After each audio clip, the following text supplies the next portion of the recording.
habdhowraha golaha shacabka ee baarlamaanka jamhuuriyadda federaalka soomaaliya xildhibaan maxamed cabdulaahi nuux ayaa waxa uu sheegay in qalalaasihii maanta ka dhacay xarunta golaha shacabka ee baaritaan saxa ay ku samayn doonaan. yaa ayuha aladiina aamanuu ittaquu llaha wakunuu maca saadiqiin. waxaan isleeyahay baarlamaanka federaalka jamhuuriyadda soomaaliya waxaad ogtihiin inuu bilaabay dhammaystirka arrimihii dastuurka ku-meelgaarhka ahaa. waxaad ogeydeen inuu horay kalfadhiyadii hore 4 cutub u dhameeyey, haddana uu ku jiro weli dhammaystirkii iyo wax ka beddelkii dastuurka. waxaad ogtihiin dastuurku de waa xeerka ugu muhiimsan, xeer dhaqameedka ama qaanuunka ugu muhiimsan qaanuunada dalkaynu ka mid yahay. saa darteed markaa ahmiyad badan ayuu leeyahay. ahmiyaddaa badan uu leeyahay baa marka waxay tahay in oo wakti la siiyo. wakti hore ahayd in baarlamaanadii hore ilaa kii 9aad kii 10aad waa lagu guda jiray. haddana baarlamankan ayaa wada hawshiisa. mar walba marka hawshiisu bilaabato waa la kala aragti duwan yahay. dhaqanka baarlamantarigana kala aragti duwanaanshuhu ceeb iyo dhaliil weyn ma leh, waayo baarlamanka si loo tixgeliyo kala aragti duwanaanshaha waxaa la sameeyey xasaanad inuu leeyahay xildhibaanku, qiimo gala weliba markuu xarunta joogo. xeerarkeenu marka waxay qabaan kolkii xeer lagu dhaqmayo, inta badan xeroosaadka. baarlamanku waa bini aadan oo mararka qaar waxaa jirtaa aad buuqa iyo sawaxanka la galaa farabataan. guddoonka ayaa marka wuxuu xaq u leeyahay xilligaas in booliska joogaayay ay xakameeyaan buuqaas.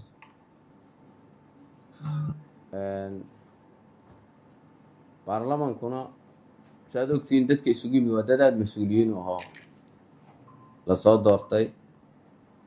aragtiyaha ay ku kala duwan yihiin ma ahane, ma jirto xarun colaadeed ma oo lagu dagaalamo ama lagu diriro. xildhibaanku markuu ra'yigiisa jeedinhayo, labada xildhibaan ee sag fadhiya ee sheekeysanayo midna wuxuu jeediyaa extremely ra'yiga ka kale ka duwan. waxaasina wax oo hadda weyn oo ishu taagan oo saasa maaha. maalmihii lasoo dhaafay marka waxaa jiray buuq ay qabaan qaar ka mida xubnaha baarlamanka federaalka oo is-hor istaag ku sameeyey socoshadii golaha. is-hor istaaggaasi wuxuu guddoonka siinhayaa in xeerarkii gudaha xeroosaadkii la isticmaalo. kolka ijraa'aadkii haddii xildhibaanka ganaax ay noqon lahayd, hadday maalmo fadhiyada laga joojiya noqon lahayd, oo iska dabeeciya in la maray. haddana dadka qaarkood dadku markay sida ay u kala fawdi iyo culays badnaayeen xilligaas ayaa loo kala wareejiyey ganaaxii. qaarna shaqada fadhiyada ayaa laga joojiyey, qaarna digniin baa loo diray. saad ogeydeen saaka marka sida wuxu dhac waxay ahayd saaka xilli horeba waxaa yimid xildhibaanadii ganaaxa loo diray qayb ka mid iyo qayb yar oo kale. xildhibaanadii iyo marka waxaa meesha lagu hadlo microfonku leeyahay ayay xildhibaanadu ku dul urureen. boolisku markaas ayuu gudaha joogay. waxaad ogtihiin caalamku hadda sidii hore maaha. technologyga wuxuu gaadhsiisan yahay wax walba marka uu dhacayo haddaan la arkin xataa wuxuu leeyahay golahu cc camera tusaysa qofka wixii ka dhaca halkaas, oo mar alla markii la furo xarunta toos u shaqaynaysa. amaba xildhibaanada joogaay waxay duubayaan kolkaa muuqaalada iyo sawaxanka meesha ka socday iyo waxaad arkayseen inuu idinku iman hayay banaanka. waxaa naloo sheegay xildhibaan ka mid a xildhibaanadeena inuu lugta wax ka gaaro. xildhibaankii oo waraysi bixinayaan markii hadda maqlayay oo dhahayaa askarigii jagbu lugtu uu iska kay dabagediyey, kolkaa wuxuu yidhi waana la soo diray aadan midoobey qoorta ka qabta oo saan yeela oo waxaan u daliishanaya aayaddi hadda aan warkay ku furaya ahayd ilaahayna ka cabsada lana socda kuwa runta sheegaya.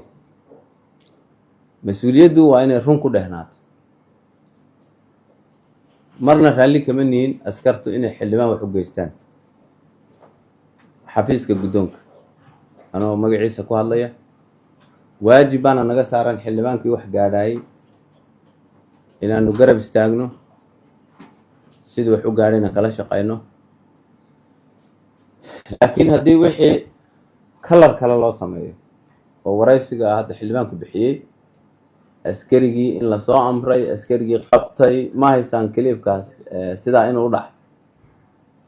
marka de wixii miidiyihii buu yaalaa, kii buuqba wuu socdo, waad u wada jeedeen, annagoo guryaha joogno oon xarunta soo gaari noogu imanay, kana in sidaas oo kale la samey. annaguna waxaan samaynaynaa baaritaan sax oo ku saabsan hadday ku caddaato askari inuu xildhibaan intuu sidaas yeelay waraysiga uu ku bixiyey haddana iska sii joogo, taasi annaga mas-uuliyad darra nagu tahay. laakiin hadduuna askarigii waxaa samaynin oo warkaasi una dhicin oon loo jeedin, lan wax walba waa loo jeeday, kaliib kasta iyo wax kastoo dhacaye, marka ayaa mas-uuliyadda qaadaya. waxaan rabnaa xildhibaanada saaxiibadeena way kala aragti duwanaan karaan. baarlamaanku nidaamkii u samaysan waxa weeyaan inuu qofku ra'yi uu isagu leeyahay ama aragtida tiimka uu ka tirsan yahay kolkuu ku hadlayo isaga ayaa cabirka iskale. laakiin howlwadeennada iyo askarta booliska nala joogta iyo miidiyahan hadda nala jooga, qofka xildhibaanka ama qofka madaxda inuu ku xadgudbo sida aan loo ogolayn inuu isagu ku xadgudbo, si lamid a haddana inuuna ku xadgudbin xildhibaanka. taasna waxay noqonaysaa mas-uuliyadda xarunta lagu joogo ama sideedaba. waxaad ogtihiin marar badan xafiiska habdhowrkeen anugu joogo, maalin walba dacwad baa ka timaada, miidiyahan waxaanay samaynayaan saan.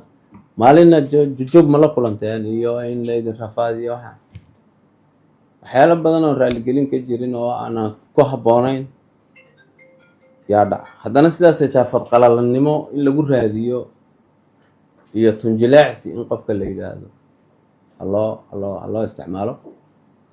asluubka mas-uuliyadeeda guudna ka mid maaha, taan annagu ka shaqaynana ka mid maaha. xildhibaanadii jaraaxadu gaadhay waa mas-uuliyadna saaran, waana u tegayaa isbitaalka.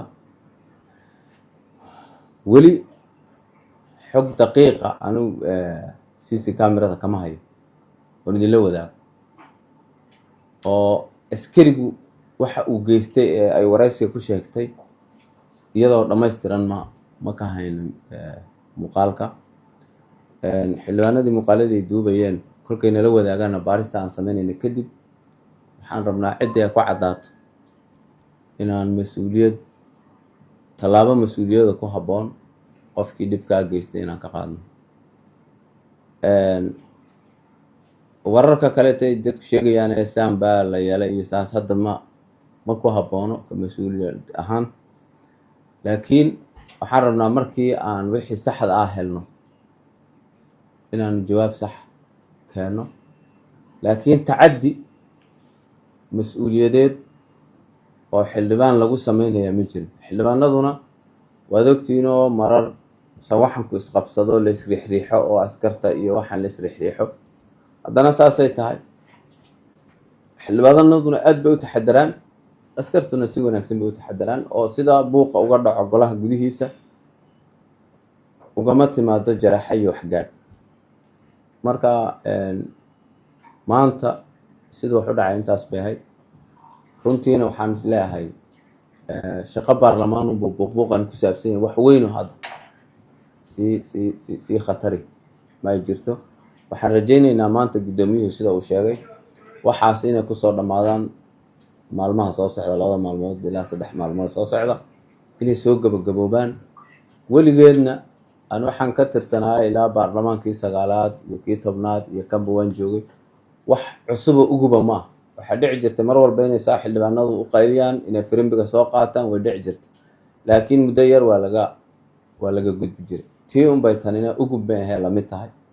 saa darteed marka inaan intaas idinla wadaagno oo ayna jirin waxaan waraysiga xildhibaanada bixisay ahaa aadan madoobe ay qoorta laga qabtiyo inta laga bixiyaay. golahana kama dhacdo, xildhibaankana qoorta lama qaban karo. mas-uuliyadda aanu ku hor joognana waa mas-uuliyad tilmaamaysa nidaam ahaan iyo idaar ahaan inaan wax hagaajineen. mas-uuliyadna faraysa in xildhibaanka qoorta la qabtay iyo in la sameeyo ma jiro. waxaan aaminsanahay waa yeelaynta oo hadda guddoomiyuhu ku wada golaha mid ka sii badan inayna horeyna u jirin dibna u jiraynin. waa yeelnimo iyo mas-uuliyadtii ugu badnayd inaan ku wada shaqeyno. runtii xildhibaanaduna waa dad garasho iyo u samaysan. waa yeelnimo dawaaba dadkii lasoo doortay ee soomaaliya mas-uuliyaddeeda oo dhan qaabishana, iyaguna sidii ay u taxadarayeen inay qaataan baan yaan idinla wadaagi lahaa. aad iyo aadna waad mahadsantihiin dhammaantiin.